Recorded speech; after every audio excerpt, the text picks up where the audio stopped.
the context of trading, market microstructure.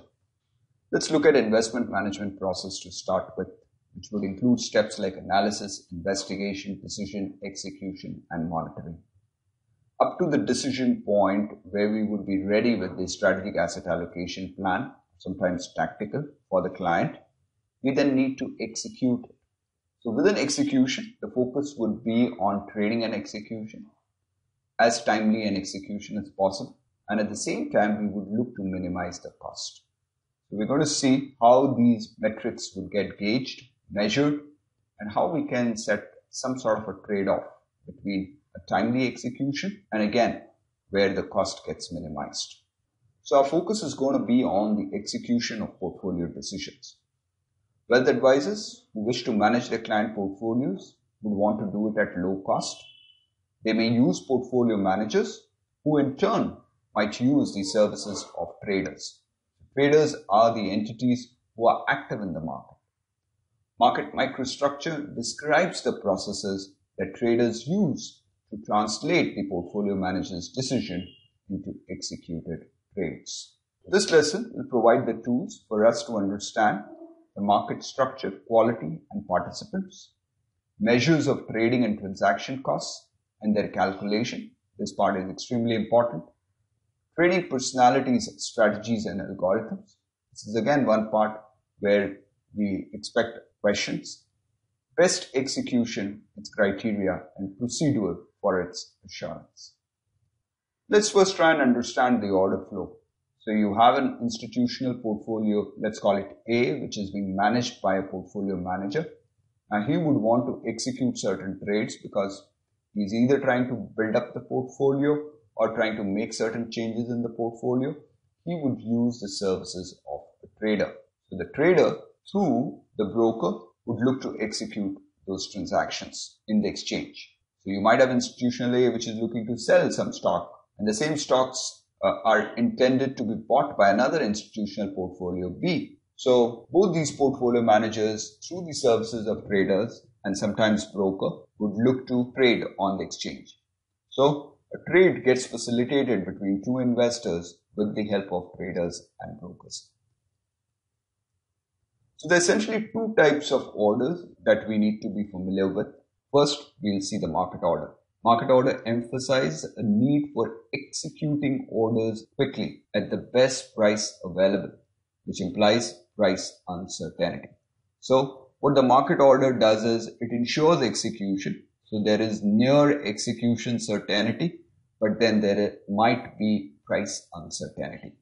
How does the market order work? For example, in a market with 3,000 shares available at 24, let's say on the ask side. So remember, there are two quotes which would operate in the market, bid and ask. In terms of the bid price, there could be one price point which could be available. So let's say it is 23.75, and then the next best bid is at 23.5. So these are the prices at which some dealer is willing to buy the shares, and he's, let's say, willing to buy 2,000 shares at 23.75.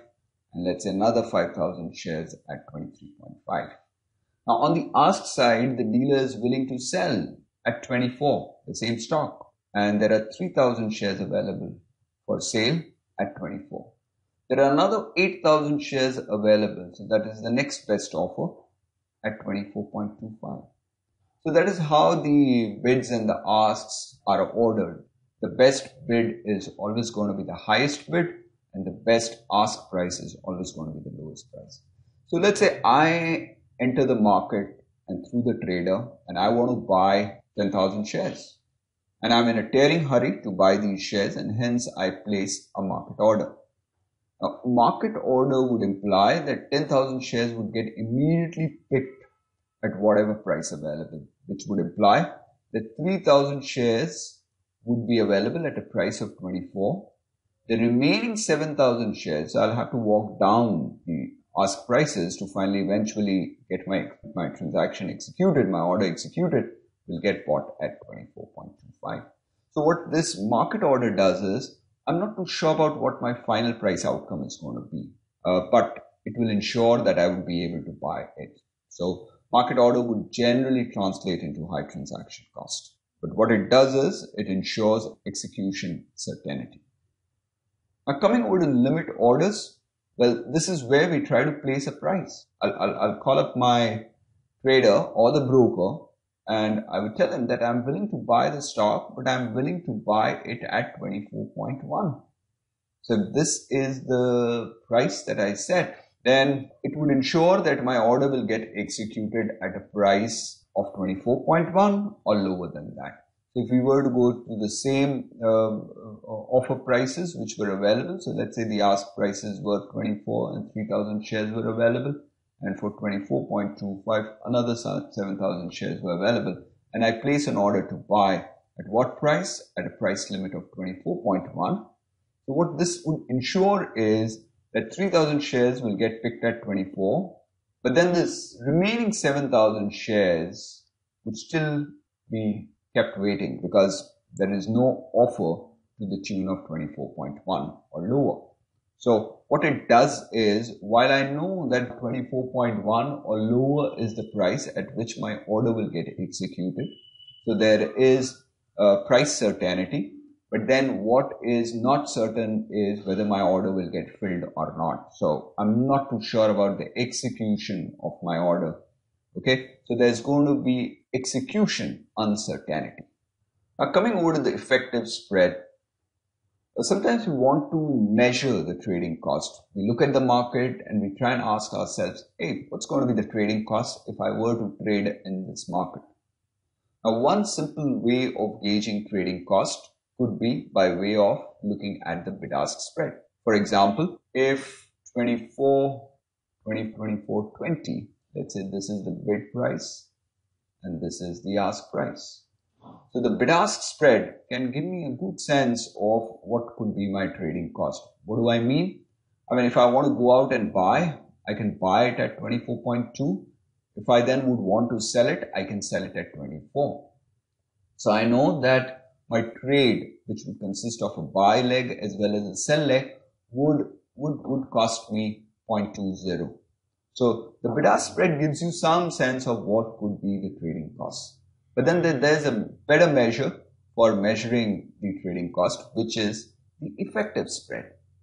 So the trader, remember guys, may receive more favorable prices on either or both the bid and the ask sides. So the effective price at which I would be able to buy could be a tad lower than 24.20. Okay, so 24 stands here, 24.20 stands here. This is the gap between the two. In case if I would want to buy, I can buy at 24.20 because this is the price at which a dealer is willing to offer the stock. But then I argue that my effective buy price could be a little lower than this, and this is what I see very often in the market. Let's say that has been my experience, that I'm able to buy at a price which is lower than 24.20. So this becomes the effective execution price as far as my buy is concerned. So again, if I would want to sell, I realize that I'm able to sell it at a slightly higher price, and it could be anything. Okay, so let's say this is 24.03. That is the price at which I'm able to sell, and 24.17. Let's say that is the price at which I see more often than not I'm able to buy. Given that the ask price is 24.20, I'm able to buy it at a slightly lower price. So sometimes we try to get a sense of the effective spread. Now, how would I compute the effective spread? I will compute the effective spread by comparing my buy or sell price, in other words, the execution price, with the mid-quote. The mid-quote is the average between the bid and the ask, which I observe in the market. In other words, what we do is, let's say from a buy order perspective, if I want to compute effective spread, it is going to be 24.17 minus the mid-quote, which in this case is going to be 24.10. So 24.17 minus 24.10 into 2, because I need to get a sense of the round trip where I buy as well as sell. So I realize that 0.07 is my one-way cost. Most likely the two-way cost is going to be twice of that, which is 0.14. So my execution price is 24.17. My mid quote is 24.10. I take twice of it. That gives me 0.14. And you realize that that's a little lower than what my bid-ask spread is, which is 0.20. So I see some sort of a price improvement on my execution, and that could be on account of better execution, that could be on account of better liquidity as well, which is available in the market. Similarly, from a sell order perspective, if I were to compute the effective spread, I need to look at what is my execution price as far as the sell is concerned. So let's say it is 24.03. Then I will try to compute the sell orders effective spread by taking twice of, I think this needs to be corrected, it's going to be mid quote minus execution price. So twice of 24.10 minus 24.03. So that would help you get the effective spread from the sell order perspective. So what's the average effective spread? Well, when we are executing orders across several prices at different points of time, we might want to get a sense of what is my effective spread over these various orders. So in that case, I might want to take the average of the effective spread.